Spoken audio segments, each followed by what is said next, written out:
Hey guys, Tony here, and recently Nintendo has re-released the NES Classic Edition, and I thought it would be appropriate to review the NES Classic. Let's check out my thoughts, and thanks for watching.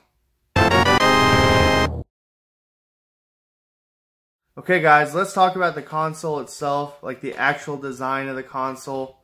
And here it is. It is mini, and I love this thing. Okay, it's so cool. When I first saw it, I knew I had to have it, to quote the great Billy, Game Chaser.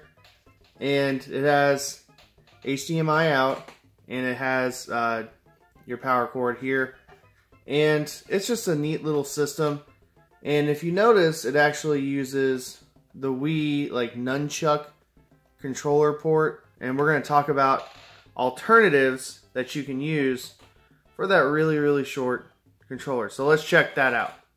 I also forgot to mention, guys, that I really love the box. I'm a box guy. I like collecting boxes for some reason. And it looks really nice down in the game room. And I'm glad to have it in here with my larger boxes. And it just looks nice. It looks really cool down here. So that's an added little part of this review. Now let's look at the pack-in controller. So this thing is not very long. Okay, it's very short. Okay, so if you have this thing plugged in, okay, it's not going to go far. And today, most gamers use wireless controllers, right? So here are a few options that you can use if you want to have like alternative controllers. First of all, the Super NES Classic Edition controller works perfect. I actually use this. This is the controller that I prefer to use just because I love the Super NES controller anyway. So that's one option. Here's another option. This is a third-party controller, and as you can see, a lot more wire to work with. This is like the length of a traditional NES controller. So you can find these. They're a little harder to find. It's the Edge Gamepad, Game Pro rather, but you can find it. I'm sure there's some on Amazon you can find really easy. So that's an option you can use.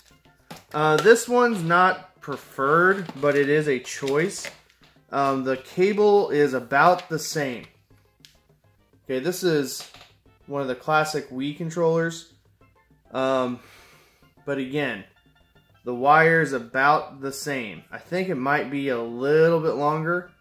But yeah, that's an option. And then I used this option for a while until I started just using the Super NES Classic controller. There's wireless controllers out there. I paid like 20 bucks for this at Toys R Us. It's called the Mini Boss. You can also use 8-bit-do controllers. I have mine too, and yeah, it's pretty useful to use this and other controllers, not this thing that was packed in. So there are some options for you for controllers. Now let's move on to the games and just the overall layout of the NES Classic Edition when you're playing it. Okay guys, I'm going to scroll through all 30 games included on the NES Classic Edition. If you're interested in my thoughts on an individual game, just check it out on my channel. I did reviews of all 30 games on the NES Classic Edition. So I'm going to scroll through some of the options and some of the display options that you can do on the NES Classic. And also you can save. There's like save states on here you can do, which is pretty cool. And I'm also just going to show you guys the demo. So here you get the CRT filter, 4x3, and the Pixel Perfect. I prefer the CRT filter just because I'm old school. I'm retro. Now here you can also turn off the demo, auto shutdown, stuff like that. And then for some odd reason, I am obsessed with the legal notices. I don't know why. I think I wanted to read if there's anything about emulation in there, and I didn't see anything just very quickly looking here. Also, if you want to download manuals for an individual game, you can right there. You can scan it with your smartphone. So I'm just going to give you a little bit of a sampling of the CRT filter for Megaman 2.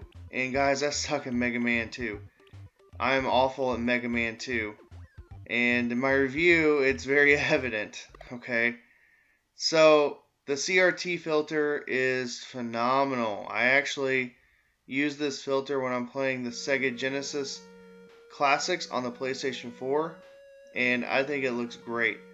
I grew up with those old school CRT TVs, and that's all we had. We didn't have HD, we didn't have 4K, and that was it. And you'd have an old 19-inch TV in your bedroom playing these old games. I loved it. I absolutely loved it. Now, you'll see that the emulation is pretty good on here, pretty spot on. You couldn't tell the difference, really, unless you're playing Pixel Perfect or the 4x3. Now, one thing I will say, there are no borders on the NES Classic Edition like there are on the SNES Classic Edition, but that's okay. Now, you're seeing here that you can create save states, which is pretty cool. I like that, especially if you're playing like Castlevania or, you know, Ghouls and Ghosts or whatever. Now, I'm just going to let it sit here for a little bit. You're going to see it playing the demo. So some final thoughts on this system. I absolutely love it. I love having this in my collection. It's very handy on the go, and I do use it on the go quite a bit. Whenever I take it to my classroom, whenever I'm teaching video game stuff, it's very, very handy, and the kids love it. I also just like to plug it in and play at home.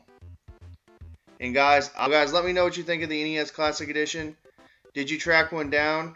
Did you get one in 2016, or did you have to wait till the summer of 2018?